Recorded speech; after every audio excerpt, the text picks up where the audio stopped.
Rapaz, vem parar no púlpito, olha só.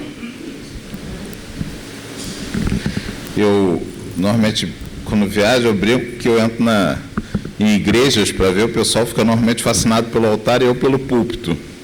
Eu acho que esse negócio de querer fazer palestra já vem de outras encarnações, né? E antigamente a gente fazia em outros. Que Jesus possa nos ajudar para que a gente, durante esse tempo de estudo, a gente fale e pense em coisas que ajudem a nossa evolução, porque, afinal de contas, como eu sempre brinco, ninguém vem para o planeta de férias.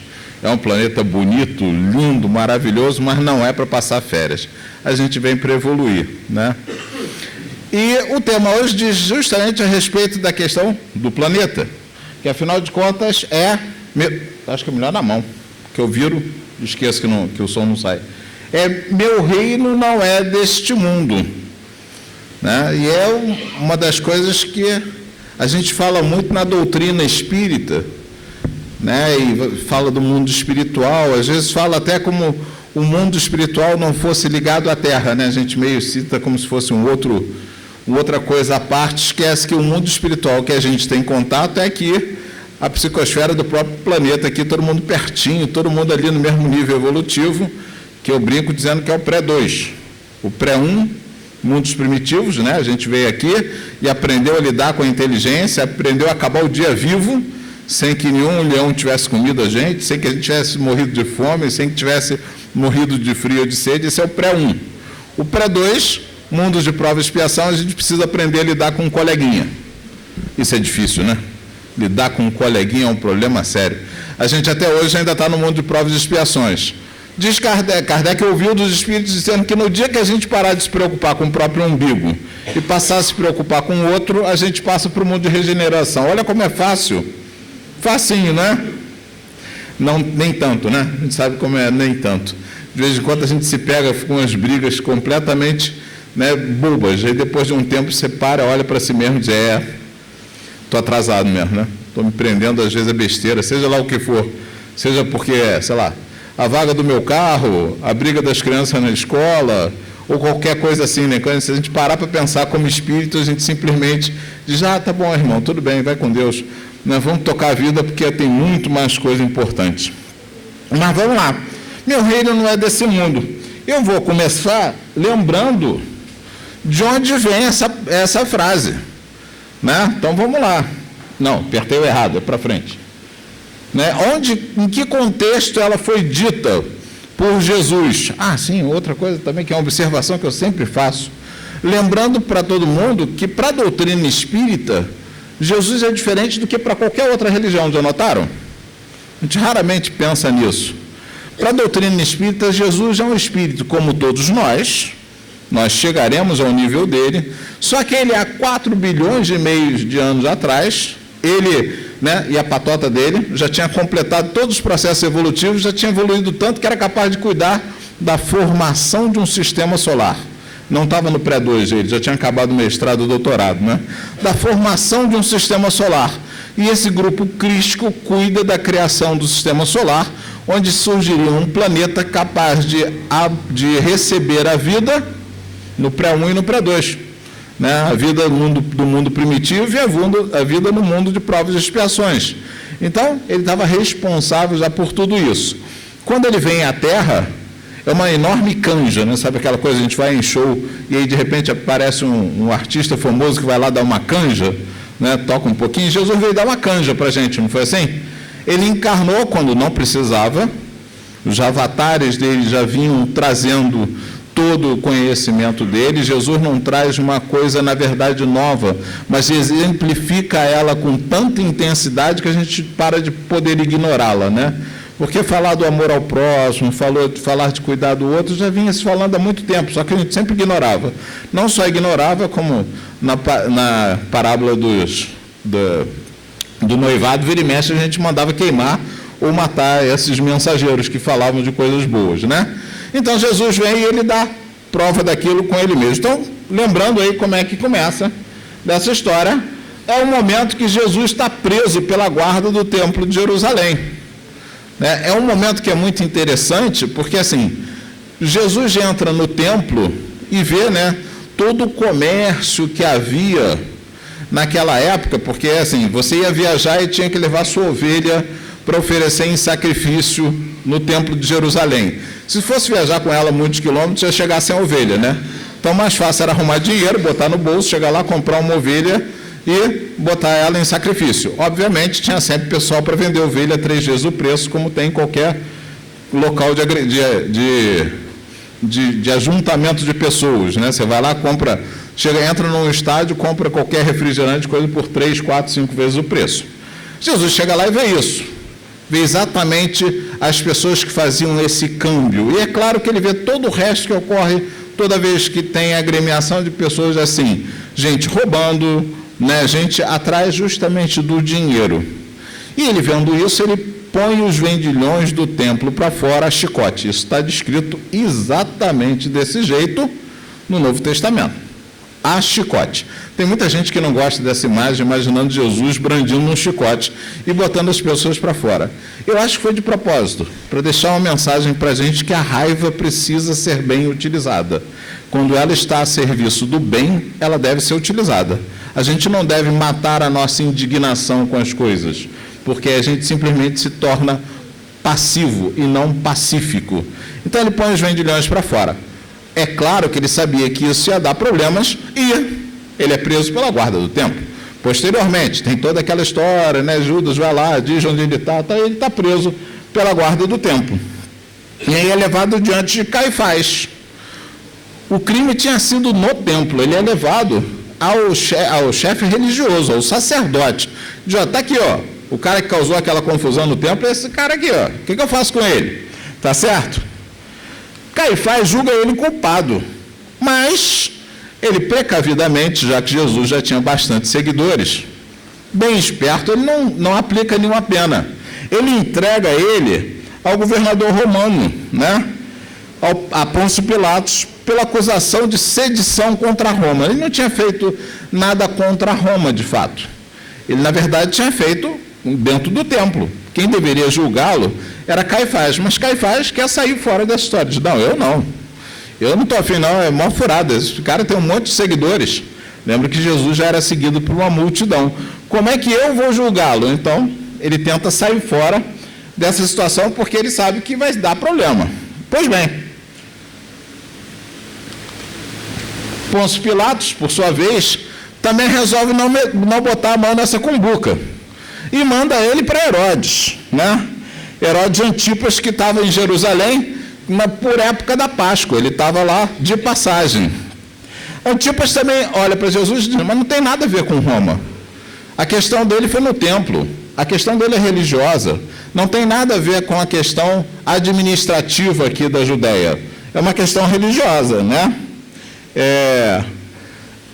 Ali tem até lembrando para a gente, já não, é na próxima, mais um toquinho. Antipas não encontra nada que incrimina-se, e aí a gente tem uma pessoa já conhecida, que está só ali como, né? É a esposa de Antipas, é Joana de Cusa, a gente conhece ela, né? A nossa conhecida Joana de Ângeles, que é o primeiro contato que ela vai ter com Jesus, depois ela se torna uma das seguidoras bem conhecidas dele. Vamos adiante. Então, voltando lá para a história, devolvem ele para Pilatos. Porque ele vai ganhar um outro conceito, aquela história que a gente fala de lavar as mãos, e que por conta do jeito como a gente usa no ditado, fica com um sentido parecendo que é o oposto, que é se desresponsabilizar por aquilo. Mas vamos lá. Pilatos teve entrado de novo no palácio, fez vir Jesus à sua presença e pergunta, és o rei dos judeus? Porque aí sim ele teria alguma coisa para discutir com Jesus. Né? Jesus vira e mexe, estava nessas pegadinhas. O pessoal, os judeus que eram ligados ao templo, vira e mexe, estavam colocando ele nessa saia justa. Vem cá, é para pagar imposto ou não é? Eu vejo muita gente até hoje nessa saia justa, esquecendo que Kardec diz que para ser bom espírito tem que ser bom cidadão. Então a resposta é para pagar imposto ou não é, já está respondida, né? E aí foram perguntar para Jesus, que na época o país onde eles viviam estava invadido por uma potência estrangeira. Então é para pagar o imposto ou não, que ele sai com aquela máxima de quem é a figura que está na moeda? É de César. Então, dá a César o que é de César. Porque você está me perguntando, né, a mim, que vim trazer toda uma questão espiritual, por que você está me perguntando sobre o dinheiro? Por que você está preocupado com o dinheiro que você vai ter ou não, né? Então, Pilatos, para tentar encontrar alguma coisa administrativa, vira e pergunta para ele: és o rei dos judeus? E aí vem a frase. Jesus responde: meu reino não é deste mundo. Se o meu reino fosse deste mundo, a minha gente houvera combatido para impedir que eu caísse na mão dos judeus.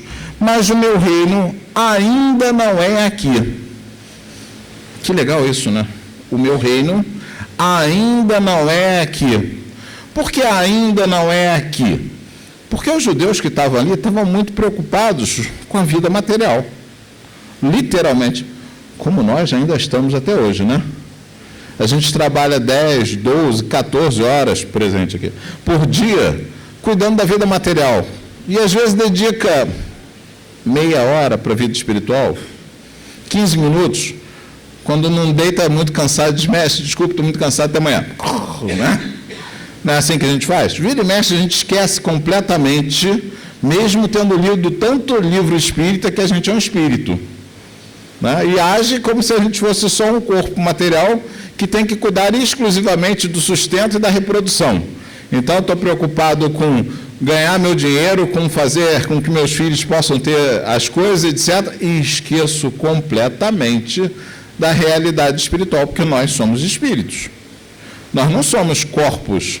Né? Eu não saio daqui do centro e deixo meu espírito penduradinho ali no cabide e vou me embora. Ao contrário, quem sai do centro é o espírito, o corpo é que vai junto, não é? E a gente sai encontrando todo mundo dos amigos espirituais que estão às vezes lá fora, que foram barrados de entrar, né? Por isso que a gente entra no centro, sente essa paz, sente essa vibração tão boa e sai do centro, começa a ouvir de novo os problemas todos. André Luiz descreve exatamente isso, né? Alguns daqueles obsessores mais ferrenhos esperam lá fora porque não estão a fim de se mudar muito, né? Afinal de contas, eles estão com a gente porque a gente pode dar o exemplo para eles mudarem. Mas eles não estão muito, esperam lá fora e quando a gente sai já começa a reclamar. E o dinheiro, hein? Como é que está o dinheiro? E o carro? E o carro? O carro novo. O carro novo, você está preocupado com o carro novo, não está? E a gente vai, né? Está sem seguro, ele não está sem seguro. Eu sei que está sem seguro, é pronto. A gente já vai para casa pensando: ai meu Deus, o ladrão, será que roubou meu carro? Não, pronto. Obsessões são assim. Começam com pequenas bobagens e vão crescendo, porque a gente aceita as bobagens com uma facilidade, não é? Elas entram com uma facilidade. Viu a roupa de fulana? Pronto. Obsessão garantida para qualquer fofoqueiro, não é? É fácil. A gente começa a falar das coisas com uma facilidade enorme. Então, voltando. Jesus já anuncia isso. Meu reino ainda não é desse mundo. Só o será quando as pessoas... Ele não explica isso, mas só o será quando a gente puder transcender essa etapa e começar nova etapa evolutiva nesse mundo, procurando cuidar do bem de cada um. Aí sim a gente vai ter passado por um mundo melhor. E, na verdade, quando a gente se tornar... Não precisar mais de um corpo para empurrar a nossa evolução, a gente vai começar a trabalhar com os espíritos crísticos, mas por enquanto a gente ainda está por aqui. Pilatos, obviamente, não fica muito satisfeito, porque ele quer um sim ou não, como a maioria de nós, não é? Eu quero um sim ou não. É de qualquer jeito, a gente vira e diz assim: Jesus, me dá um sinal de que eu tenho que fazer isso. E quase que quer que apareça uma luz, um espírito, e diga: olha, meu filho, é para fazer. Não, os sinais não são desse tipo. Os sinais são muito mais sutis. Não é? A gente não adianta esperar aquele milagre caprichado, escandaloso, porque não é assim que o milagre acontece. A gente escuta um milagre, às vezes, de alguém que você nem imagina, não é? Estava eu lá preocupado que meu filho ia viajar para o Paraná de carro. Aí tá, não sei o quê, daqui a pouco o chefe, que não tem nada a ver com religião, perguntou assim: qual a idade do menino? Eu disse: 35 anos. E parei e pensei: é verdade, né? O que adianta eu ir dividir a direção com ele se ele tem 10 vezes mais de energia do que eu tenho?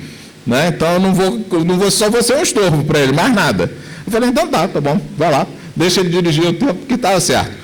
Ele foi tipicamente aquela fagulha transformadora que eu sequer estava me dando conta. Eu tinha entrado na perturbação de que pode acontecer, ele vai estar no carro, o que pode acontecer com ele sozinho aconteceria com nós dois, né?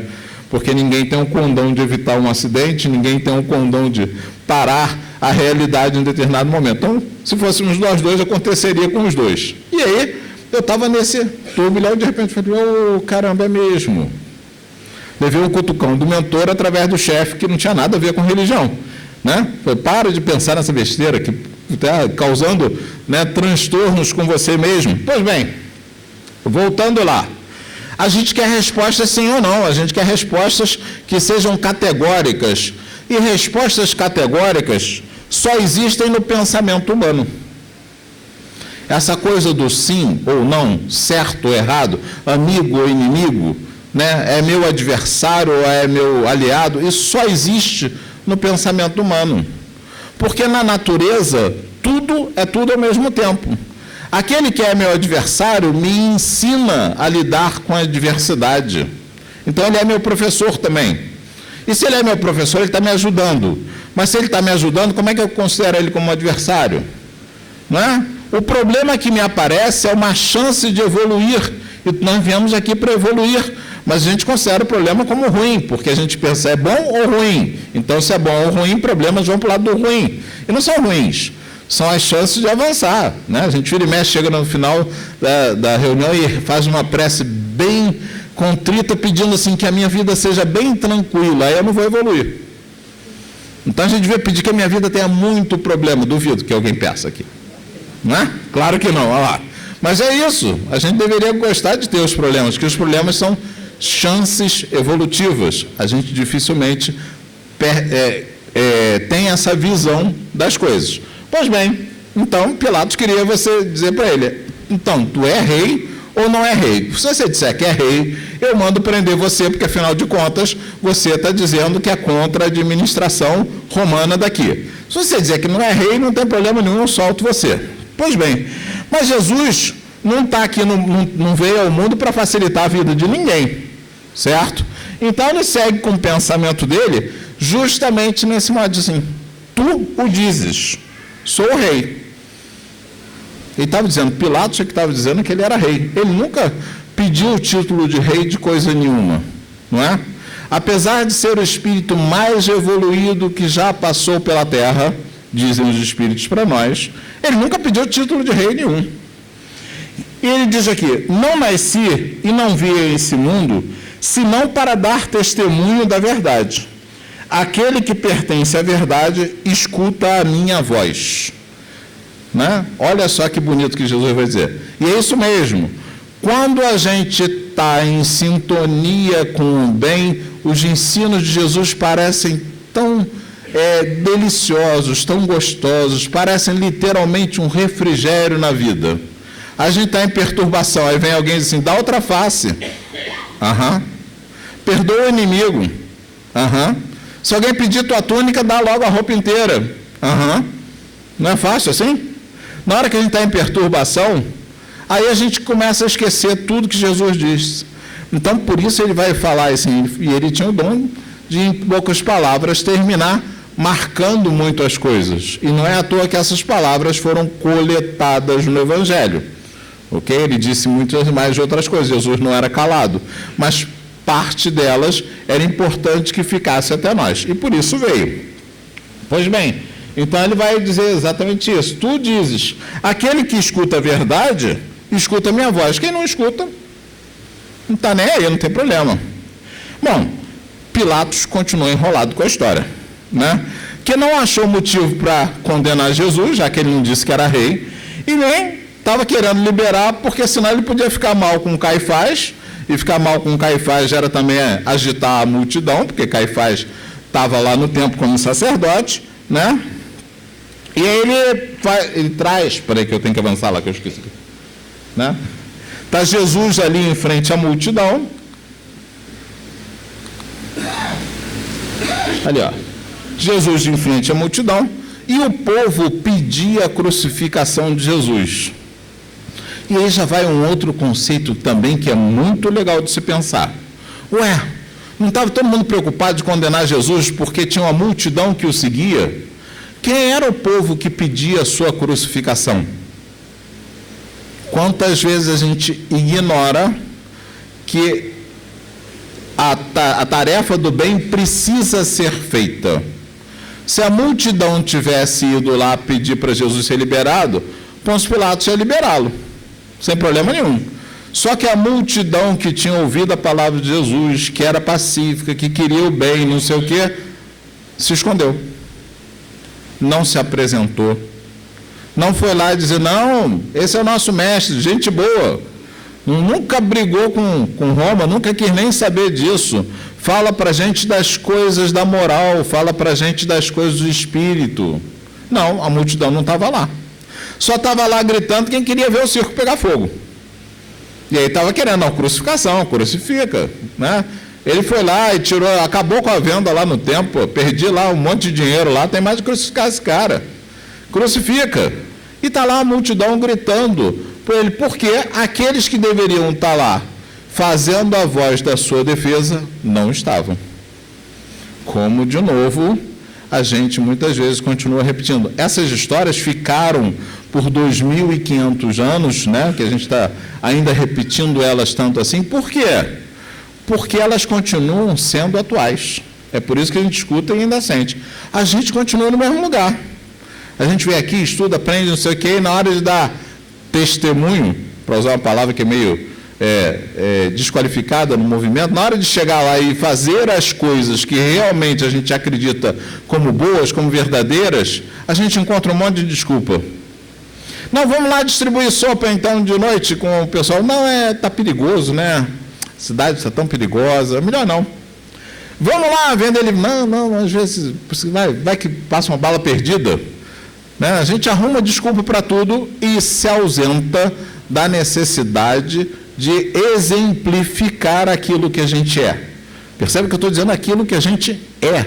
Não estou querendo nem nada a mais do que a gente seja. É já colocar em uso aqueles talentos que eu já trouxe desenvolvidos em mim. Não estou falando nem dos novos talentos que a gente está usando a encarnação para incorporá-los. Estou falando dos talentos que eu já trouxe desenvolvido. O que eu estou fazendo com eles? Ficando em casa vendo Netflix? Legal, né? A gente senta lá e maratona uma série assim, de 16 temporadas, acho que é a maior que tem essa. Não, tem uma de 19 temporadas. Você passa horas sentado ali fazendo nada. Quando acabou, está exatamente no mesmo lugar evolutivo que você estava antes. Não é? A gente precisa começar a exercitar as coisas e colocá-las em movimento, ok? Então, está lá o povo dizendo, o povo, que era o mesmo povo que apoiava Jesus, na verdade está pedindo sua crucificação, porque na hora que eu olho a turba, eu não consigo identificar quem é quem, porque nós somos muito parecidos, não é? Tanto faz. Talvez a maior descoberta dessa última eleição foi que a gente descobriu que, mesmo naqueles mais próximos, a gente tinha pessoas que defendiam coisas que eram indefensáveis. Não é? Então a gente ficou meio horrorizado com isso. Até hoje se discute tanto o assunto. Mas já foi o que ocorreu na época. Então, vamos lá adiante. O que ocorre?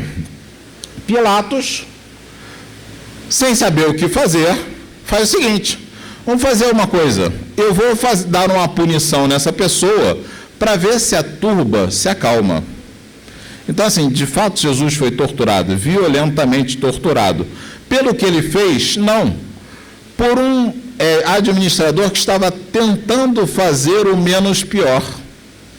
De novo a gente está aí no mesmo lugar, né? Tentando fazer o menos pior. Será que isso resolve alguma coisa?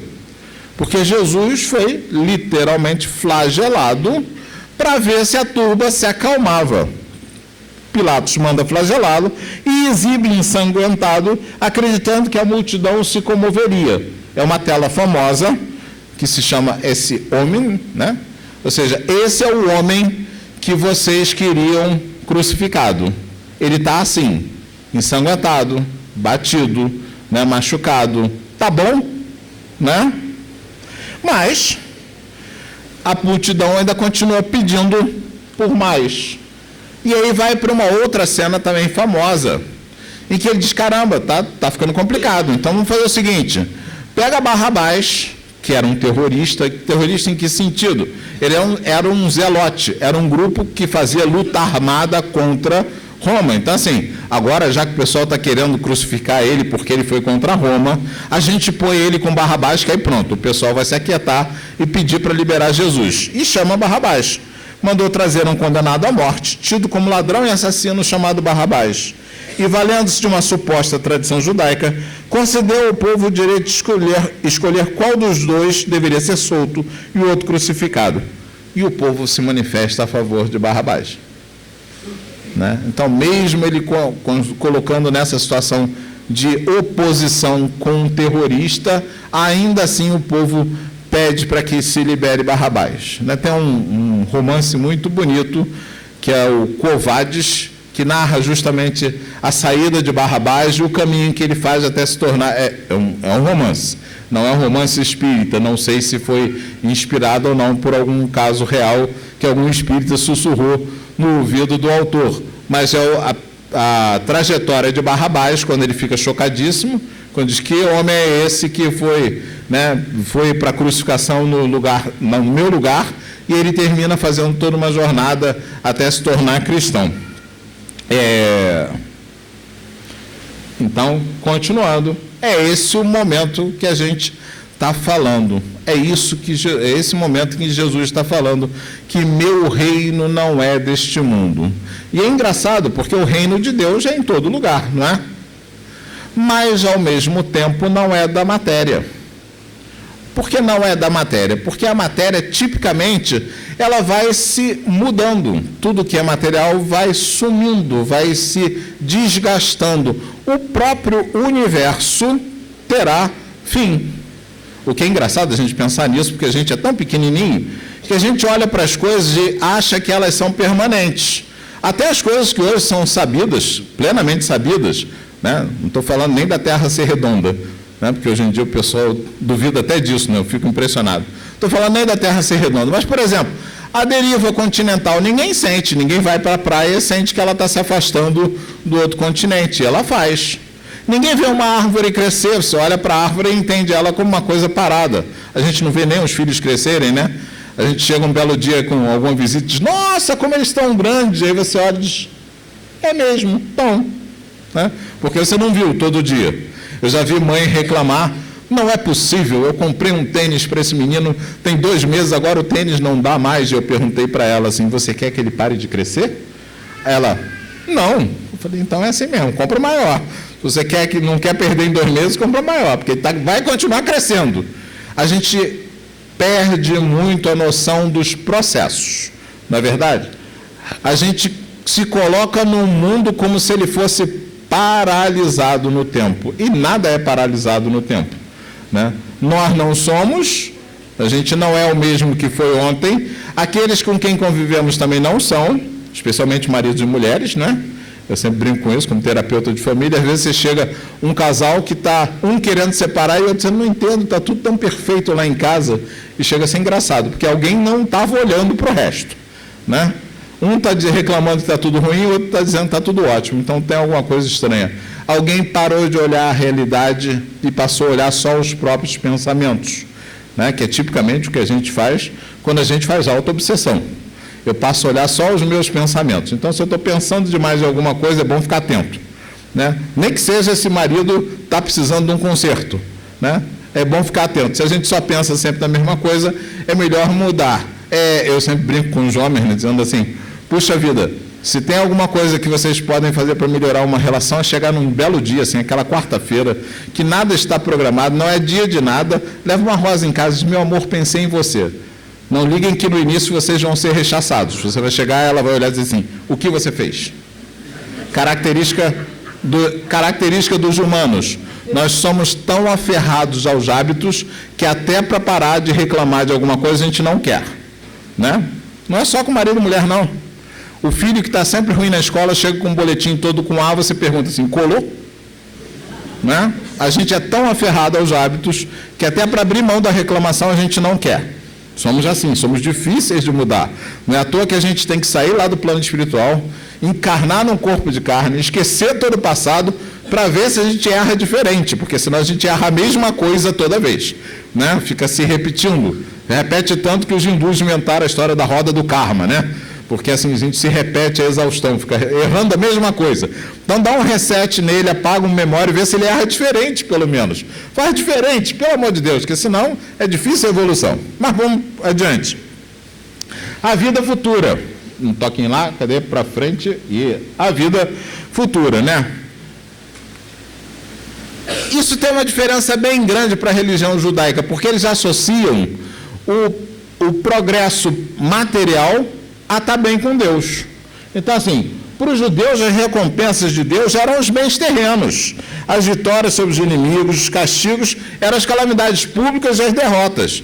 Se a gente pensar em Moisés, tem uma passagem que é isso, que ele está lá, os judeus estão guerreando, ele levanta as mãos, os judeus ganham a batalha. Se ele abaixasse, os judeus perdiam. Óbvio que ele ficou cansado, né? Aí quando ele abaixava, tem que botar gente para segurar os braços.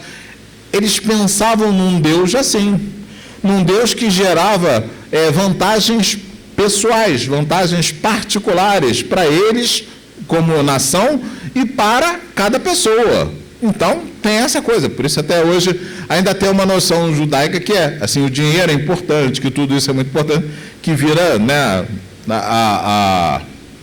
assim, a caricatura que se faz do povo. Mas eles tinham essa associação. Não pense que está longe, não, porque muita gente também acha assim, não, se a minha vida está bem é porque Deus está achando que eu estou fazendo certo, porque se ele estivesse achando que estava errado, ele ia fazer minha vida ficar ruim.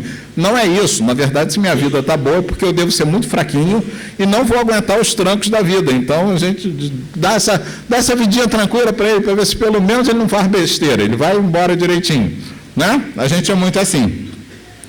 E os judeus acreditavam em anjos como seres à parte da criação. Então, quando aparecia um espírito, eles sempre achavam que era um anjo, alguma coisa à parte da criação.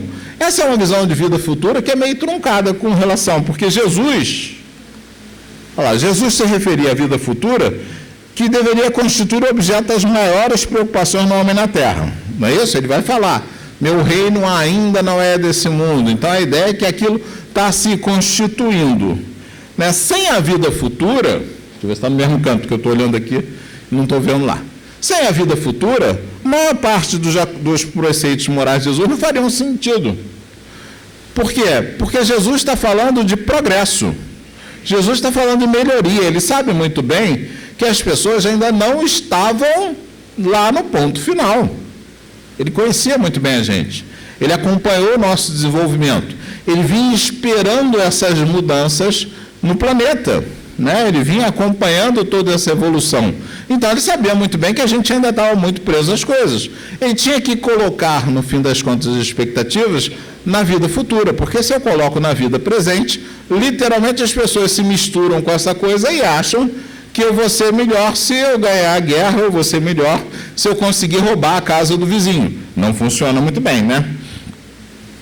Então, a vida futura é apresentada sempre por Jesus como um princípio, uma lei da natureza, uma ideia vaga. Era o que a gente podia entender naquela época. Não é à toa que ele promete o Consolador prometido, né?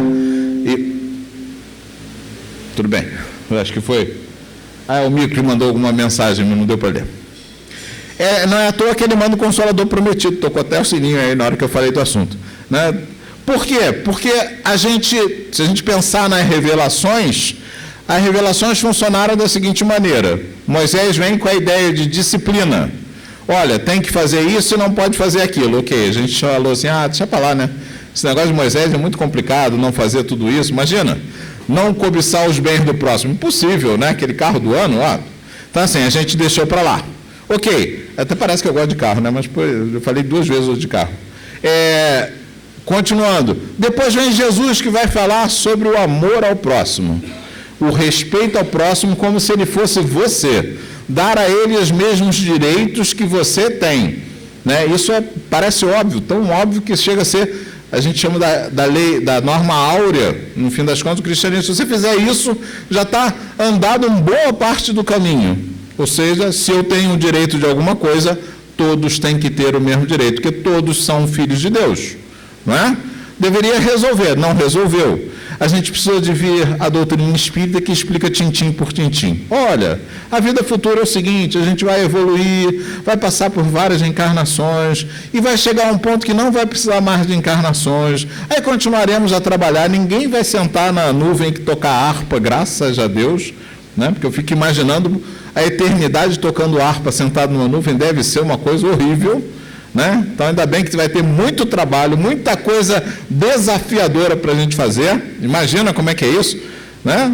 Poder ajudar a formar um planeta, né? É uma coisa desafiadora, acompanhar o crescimento de uma cultura. Olha só, são coisas muito desafiadoras. Mas naquela época, se Jesus falasse disso, o pessoal já achava que ele era meio tantão, não é? Lembra a passagem que a família chega lá e diz, não, vem cá, ele perdeu a noção, vamos levar ele para casa que ele está maluco. Aquela passagem que ele diz, quem é minha mãe, quem são meus irmãos? Eles estão tentando resgatar Jesus, que ele ficou doido. Não ficou, né?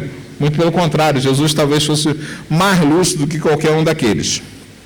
Vamos lá adiante. Eu já me antecipei, como eu estava falando ali. Com o Espiritismo, a vida futura se torna uma realidade material e os fatos demonstram, né? A gente pega a literatura espírita e entende como funciona a própria erraticidade, né? As descrições de nosso lar são pungentes, o pessoal falando de como se faz, como se projeta uma nova encarnação, a escolha do código genético, se diz, caramba, quanto trabalho na erraticidade, quanta coisa para ser feita, né? A descrição é tão circunstanciada, tão racional, que cada um aqui, a mesmo mau grado, reconhece e declara a si mesmo que não pode ser de outra forma, porquanto, sendo assim, patente fica a verdadeira justiça de Deus. Porque é difícil, né? A gente olha o mundo e diz, onde é que está Deus? Cadê a justiça? Quanta gente se torna ateu justamente por isso. Não tem noção de reencarnação, não tem noção de como funciona, de fato, o processo de ir e vir, não tem noção do que se está pretendendo evoluir, e se você olhar só pelo material, você vai dizer que não existe justiça no mundo. Não tem jeito. Quando a gente, às vezes, está olhando de forma completamente truncada. Às vezes, aquele que eu acho que, coitado, aquele ali nem evoluiu, é um missionário que cuidou, muitas vezes, de uma família enorme, que pode ser ignorante, pode ser tudo, mas deu conta de colocá-los todos no caminho do bem. E eu, às vezes, que estou me achando muito bom, deixei por terra muita coisa. Então, é preciso que a gente esteja atento a isso. Então, eu peguei uma passagenzinha de um livrinho chamado O Reino, que eu adoro ele, porque ele é tremendamente poético, né? E eu vou me permitir ler esse pedacinho aí. Era uma vez um jovem carpinteiro que fundou um reino, o mais belo, o mais justo, o mais fascinante de todos os reinos. A paz floria em cada coração e o amor irradiava dos olhos de todas as criaturas, desde os animais até os homens. Muita gente não acredita nisso. O reino do jovem carpinteiro... O reino do jovem carpinteiro parece-lhes um conto de fada, uma lenda ingênua. E outros perguntam, poderia um carpinteiro fundar um reino? Ali vocês acho que não vão conseguir acompanhar, que a letra ficou muito pequenininha, mas eu estou lendo. Certo dia, isso é parte do livro, um desses descrentes me fez a pergunta, numa esquina, ao crepúsculo. As sombras da noite começavam a acumular-se sobre a cidade. Senti um frêmito de asas invisíveis ao meu redor. E logo... Deixa eu ir lá mais para frente. E logo, um jovem de faces rosadas, cabelos loiros e olhos azuis, tão azuis como o céu do meio-dia, acercou-se de nós e respondeu por mim. Como não, amigo? Um carpinteiro, um pedreiro, um vendedor ambulante, um lixeiro, um engraxate, todos são homens. E cada homem tem o poder que Deus lhe conferiu de criar o que quiser. Você mesmo pode, agora mesmo, fundar o seu reino. Ele será de paz ou de guerra, de amor ou de ódio. E como você o fizer, e poderá crescer até abranger os domínios da terra inteira. Isso é uma coisa muito interessante, porque é exatamente isso. Nós vivemos no mundo simbólico que nós criamos. Se eu olho para cada um que está do meu lado e vejo um adversário, meu mundo será de adversidades o tempo todo. Todos estarão contra mim, todos serão um perigo, e esse mundo será terrível de viver. Se eu olho para o meu lado e vejo um irmão que está, assim como eu, tentando encontrar o caminho para a sua evolução, se torna um mundo fraterno. se torna um mundo onde todos estamos tentando achar o caminho real. Qual é ele? É esse atual? Será que é a doutrina? Será que não é? Não sei, porque isso está correlato a essa etapa evolutiva. Eu, quando tento pensar o que os espíritos perfeitos falam a respeito da justiça, das obras de Deus, etc., é como uma criança de pré-2 discutindo uma tese de mestrado. Eu não vou conseguir. Por mais que muitas vezes eu possa estar falando até desse desenvolvimento que eu estou vivendo, mas ainda assim eu não vou conseguir descrevê-lo, não é? Então ele continua. Meu amigo descrente encarava admirado o estranho adolescente e, depois de ouvir em silêncio, conseguiu quebrar o encanto e perguntar: mas quem é você? Um mensageiro do reino, respondeu o rapaz, e, virando-se, desapareceu tão estranhamente que ficamos atarantados entre a multidão. Desde esse momento, aprendi que os mensageiros do reino estão por toda parte e podem aparecer em qualquer lugar e a qualquer momento. Deixa eu ir mais. Meu amigo me disse, é um lunático. Meteu-se entre os outros e os perdemos de vista. Pois não vá você se impressionar com esse maluquinho, né? Mas o que ele disse, respondi, é uma profunda verdade. Você, por exemplo, fundou o reino da descrença, uma área do reino em que pensa estar livre de qualquer inquietação. Um reinozinho estreito e seco, que mais parece uma noz envelhecida. Nunca esse reinozinho poderá estender-se além do seu ego minúsculo e sem luz. Bah, fez o meu amigo com desprezo. Vocês, os utópicos, os platônicos, estão sempre com a boca cheia de palavreado alegórico. E, sem mais perder tempo comigo, despediu-se e partiu. E é assim, né? Vira e mexe, a gente vai falar da doutrina, vai falar de reencarnação, e as pessoas dizem, que bobagem. Um dia desse eu estava vendo um antigo até, um Jô Soares, né? Um dia desse já aponta a idade, né? Quando a gente fala um dia desse tem 10 anos, é porque, né? A gente já está ficando velho. Então ele falava com uma pessoa, e as pessoas estavam falando sobre transcomunicação instrumental. E ele perguntava assim, você acha que um espírito vai ter alguma coisa, não tem coisa melhor para fazer do que vir aqui fazer comunicação com a gente? Não, ele é a gente, né? Ele não é outra pessoa. Espíritos somos nós. Qualquer um, de qualquer nível. Eu sempre brinco assim, o exemplo mais firme que eu vejo de que há obsessores é que tem gente que gosta de ver vídeo de cacetada. Não é? Quem gosta de ver vídeo de cacetada, com certeza vai desencarnar e vai ser obsessor. Vai ficar lá, vai cair, caiu. E não vai ser vai cair no sentido material, vai cair no sentido moral, né? Agora, aí ela arrumou umas 3 encarnações, olha lá. Vamos ser nós mesmo, não pensem diferente. Somos todos muito próximos, todo mundo é da turma do pré-2. De Madre Teresa de Calcutá, que ao desencarnar, a gente veio a saber que ela duvidava da própria missão, né? Sei lá, Fernandinho e Beiramar. Estamos todos na mesma turma, somos todo mundo ali parecido. Por incrível que pareça, a gente vê a diferença porque a gente está no meio. A gente diz, quem está lá, quem está lá. Quem está um pouquinho mais acima, vê todo mundo igual. Não é? Quero ver a mãe que nunca virou para o filho dizer, menino, eu vou te pegar e te mato. Quem foi que nunca disse isso? Ameaça de homicídio, com certeza, não é? Ainda mais da mãe com o filho. E a gente diz. Não é? Então, a gente é muito perto um do outro. É muito fácil da gente perder um verniz de civilidade. A gente vê isso cada vez que há uma tragédia, um terremoto, assim, esse verniz desaparece, as pessoas começam as maiores atrocidades. Somos todos muito próximos um do outro. E se a gente não se ajudar a evoluir, esse mundo não tem jeito. Ele vai ficar paradinho, porque graças a Deus a gente sabe que o mundo também não retrocede. Nem nós, nem o mundo. A gente vai ficar aqui, o mundo vai ficar aqui, e quem for melhorando vai indo, vai pegando mudança, vai embora, e vai o pessoal chegando, como vem chegando a tempo. Eu acho muito engraçado quando o pessoal fica dizendo, não, que vai passar um planeta, né? Um planeta chupão e vai levar o pessoal. Não tem isso. Não tem planetas desgarrados. Planetas que têm vida estão nos sistemas solares. A gente está permanentemente chegando e partindo. Os melhores estão indo para os planetas mais evoluídos, porque a gente é levado sempre para o ambiente onde a gente pode evoluir mais. Então, se aqui eu não tenho mais o que fazer, eu sou convidado para ir para diante.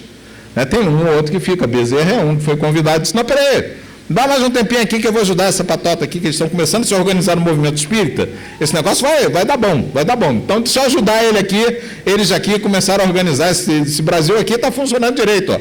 A França deu o pontapé inicial, eles já pegaram a bola e estão andando. Né? Que olha as casas, aqui a casa tem quantos anos? 60. Tem casas aqui no Brasil com 116 anos de fundação, e você vai fazer as contas, caramba, Kardec começou lá, o cara começou quase no dia seguinte aqui, não é? Então, assim, a gente pegou a bola, deixou a bola com a gente. Quando eles dizem que transplantaram a árvore do Evangelho, foi mesmo, foi impressionante. A gente pegou a bola e tocou para frente. Então, Bezerra pediu, dá um tempinho, deixa eu ajudar aqui a patota aqui. Eles estão bem, estão indo bem. Mas a gente precisa fazer o esforço, senão a gente não vai. Passa, não, estou indo para trás, para frente. Esse é o final do que eu já tinha dito. É o livro é o Reino, esqueci de citar, do Herculano Pires, escrito como irmão Saulo, né? Então vamos lá. Para mais uma, porque senão eu perco a hora. Ih, rapaz, já perdi. Então a gente está falando dessa coisa do reino, né? Muitas vezes a gente fica correndo atrás, como eu falei no início, de alcançar os bens terrenos. E quando a gente consegue, a gente descobre que era só uma sombra. Porque ninguém tem o suficiente. Né? Você vai falar com qualquer milionário, ele ainda acha que precisa de mais. E a gente vê isso nas próprias questões do pessoal que é pego em corrupção, em roubo. Você diz, caramba, o cara já roubou não sei quantos bilhões. Para que ele quer roubar mais? Porque ninguém tem o suficiente. Aquilo que você tem literalmente desvanece na sua mão. Né? A gente nunca consegue estar nisso. Então, não é por aí que a gente vai achar o caminho para coisa nenhuma. Né? A gente também despreza os únicos bens reais e duradouros, que eu falei, são os bens do espírito. Né? Aqueles que quiserem aproveitar, pode ter facultado esse caminho. E para se buscar um lugar no reino de Deus, são necessárias a abnegação, a humildade, a caridade e a prática da benevolência para com todos. Lembra, caridade nesse sentido, não é a caridade no sentido da assistência social, não é só dar a moeda para quem precisa, é especialmente tratá-lo como pessoa, porque isso a gente esquece muitas vezes de fazer. Às vezes a gente entrega o dinheiro, entrega a moeda, entrega a esmola para fugir daquela pessoa, para que ela vá embora. E aí eu não estou fazendo caridade nenhuma. Por mais que eu tenha disposto daquele dinheiro, eu não fiz caridade nenhuma, porque eu não reconheci a humanidade daquela pessoa. Então é importante. Quando a gente chega lá no plano espiritual, ninguém pergunta o que a gente foi, né? Nem que posição ocupou, nem muito bem o que a gente fez, mas quantas lágrimas a gente enxugou. Então, vamos lá. O ponto de vista, né? A ideia clara que a gente tem que fazer da vida futura tem a ver com essa noção do que a gente precisa desenvolver para ela, né? Acarreta enormes consequências em cima da moralidade humana, porque é essa coisa, a gente passar a ver todos como iguais, de respeitar o direito de todos, porque se é o meu direito, também é do outro. E muda o ponto de vista pelo qual a gente encara a vida terrena. A vida corpórea passa a ser só uma passagem. É isso que é tremendamente consolador na doutrina espírita, né? A gente vê todos esses sofrimentos, não, tá bom, mas é só um tampinho, né? Porque o que é 100 anos frente à eternidade? Nada, né? Então, assim, se a minha vida é sofrida, não tem problema, daqui a pouco ela já vai acabar, já vem para a próxima, então a gente vai continuar rodiziando essas coisas. A gente passa a se tornar mais corajoso, de agir com o coração e poder fazer as coisas boas, de enfrentar as dificuldades e também mais consciente da possibilidade de aguentar as coisas que muitas vezes nós não podemos mudar, né? As vicissitudes, as tribulações também, Cantão, da vida não passam de incidentes que a gente passa rapidamente. A morte deixa de ser aterrador, apesar de que eu vejo um monte de espírito aí com um monte de medo da morte, né, que eu acho muito engraçado.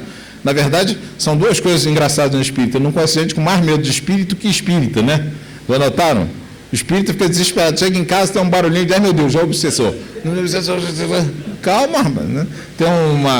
Tem uma passagem daquele Os Amigos da Luz, um esquetezinho, que o obsessor vem reclamar, né? Pelo amor de Deus, para de me chamar. Eu estou lá fazendo minhas coisas, você me chama. Qualquer coisa que você pensa de ruim, você diz que sou eu, deixa eu conseguir minha vida, né? A gente faz isso, né? Fica chamando o obsessor, porque afinal de contas, eu sou perfeito, deve ser o obsessor que está me atrapalhando. Claro que não. O obsessor é meu amigo igualzinho, por isso que eu escuto o que ele fala. Ele fala, eu digo, isso mesmo, né? Seja o que for. Ele diz, vai lá brigar com fulano. Eu digo, isso mesmo, vou lá.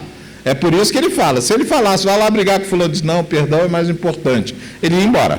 Simplesmente ele ia procurar outro no mesmo nível vibratório. Se ele fala, eu escuto, é que nós dois estamos ali, ó. Eu e ele, ó, o encarne.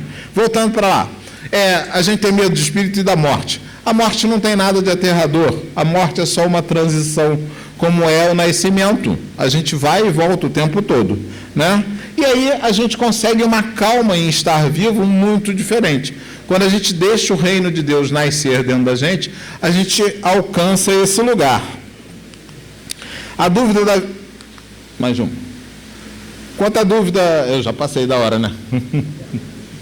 Vou dar...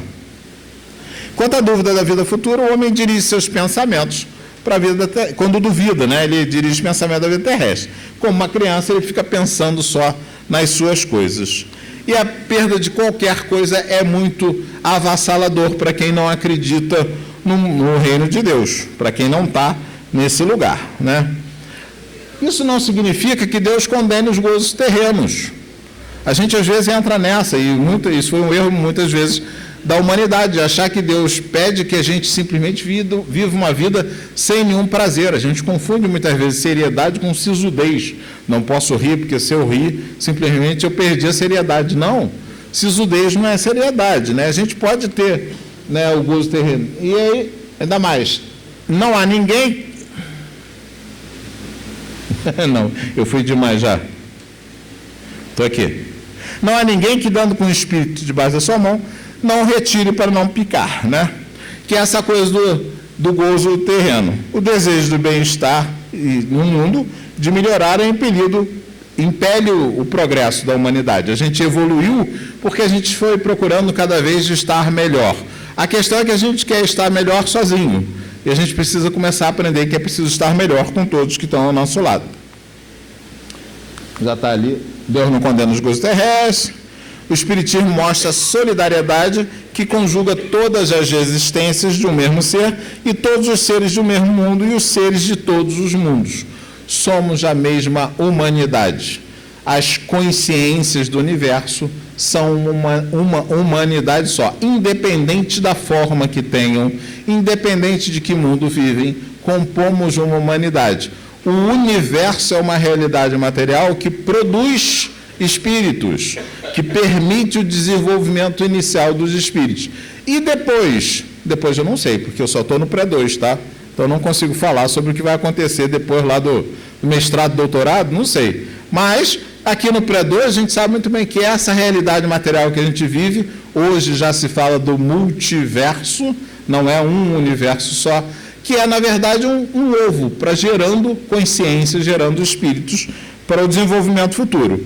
E aí, quando a gente fala disso, deixa eu ver se vai funcionar direitinho, né? Eu fiz questão de botar, vai passar mais um tempinho ali, um videozinho muito pequeno que tem, eu adoro a parte científica, do Sagan, até para mostrar que as pessoas conseguem chegar nessas conclusões pelas mais diversas vias. A gente não é a única forma de pensar o mundo. Então, eu botei um videozinho do Sagan, vamos lá. Carl Sagan era um divulgador da parte científica, que já morreu.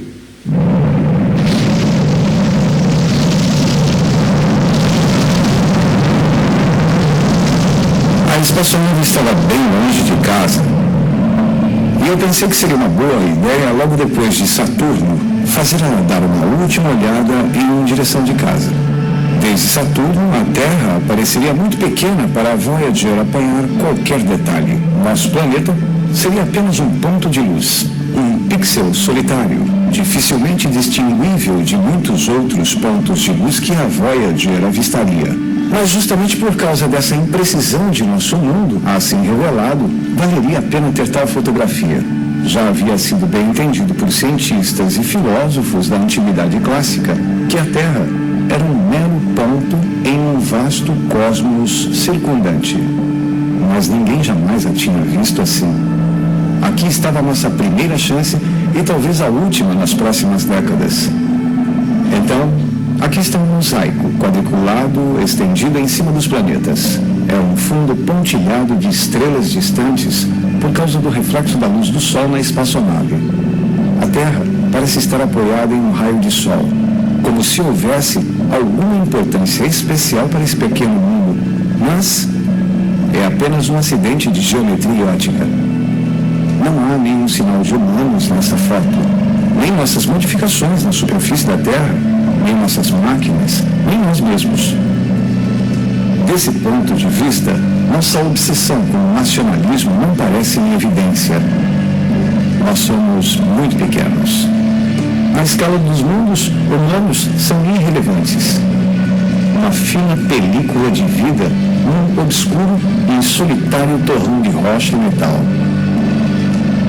Considere novamente esse ponto.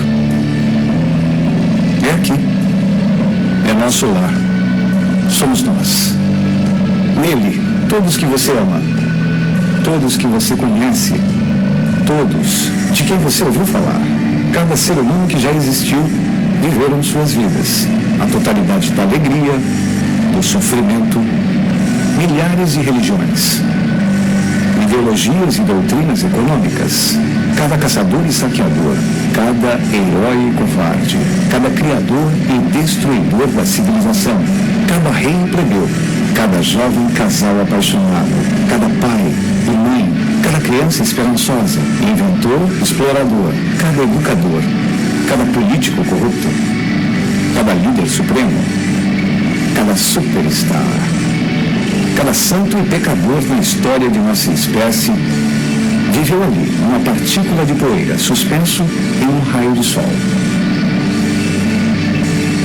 A Terra é um palco muito pequeno numa imensa arena cósmica. Pense nas infinitas crueldades infligidas pelos habitantes de um canto desse pixel, nos quase imperceptíveis habitantes de algum outro canto. Como são frequentes seus desentendimentos, como eles estão sedentos por matar uns aos outros, como fervilham seus ódios. Pense nos rios de sangue derramados por todos esses generais e imperadores para que, em glória e triunfo, eles pudessem ser os chefes momentâneos de uma fração de um ponto. Nossas atitudes, nossa imaginária autoimportância, a ilusão de que nós temos alguma posição privilegiada no universo são desafiadas por este ponto de luz pálido. Nosso planeta é um pontinho solitário na grande e envolvente escuridão cósmica. Em nossa obscuridade, em toda essa imensidão, não há indício de que a ajuda virá de algum outro lugar para salvar-nos de nós mesmos. Goste disso ou não, nesse momento a Terra é onde estamos estabelecidos. Tem sido dito que a astronomia é uma experiência de humildade e formação de caráter. Talvez não haja melhor demonstração de tolice das vaidades humanas do que essa imagem distante de nosso pequeno mundo. Ela enfatiza a nossa responsabilidade de tratar-nos melhor uns aos outros, de preservar e estimar o único lar que nós conhecemos, o pálido ponto azul.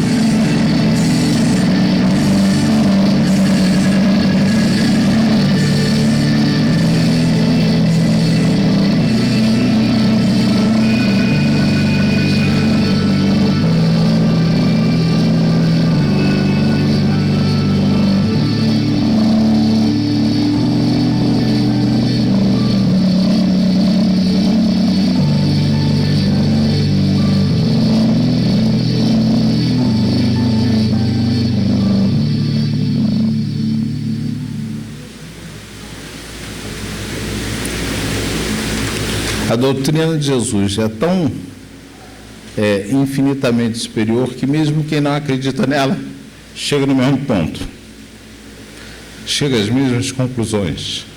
Depende de nós fazer com que esse planeta pequenininho, né, restrito num cantinho do universo, possa dar o próximo passo, possa melhorar. Depende da nossa atitude para conosco mesmo. Que Jesus nos ajude, porque Ele veio e deu muito recurso para que a gente possa fazer isso. Nem sempre a gente os aplica, mas Ele deixou bastante coisa para nós.